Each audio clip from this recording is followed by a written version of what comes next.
सोलापूर शहरात शोरूमच्या समोर कारची पूजा करून कार पुढे नेताना चुकून एक्सिलेटरवर पाय पडल्याने कार थेट रस्त्यावरून जाणाऱ्या दुचाकीला धडकली। ही धडक इतकी जोरात होती की यात कार ही दुचाकीला फरफटत नेऊन दुभाजकाला जाऊन धडकली। या दुचाकीवरील पती पत्नी गंभीर झाल्याची घटना घडली आहे। ही घटना सोमवारी रात्री 8 वाजण्याच्या सुमारास हुडगी रोडवरील एका कारच्या शोरूम समोर घडली। नव्या कारचा श्रीगणेशा अपघाताने झाल्याची चर्चा होत आहे। या अपघातात रफिक जमखंडी वय 60 राहणार गैबीपीर परिसर सोलापूर व नफिसा जमखंडी वय 50 असे जखमी झालेल्या दोघांची नावे आहेत।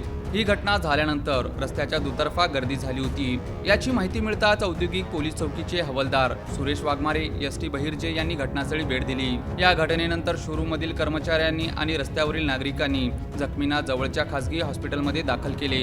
या दुचाकी चालक रफिक यांच्या पायाला गंभीर इजा झाली आहे।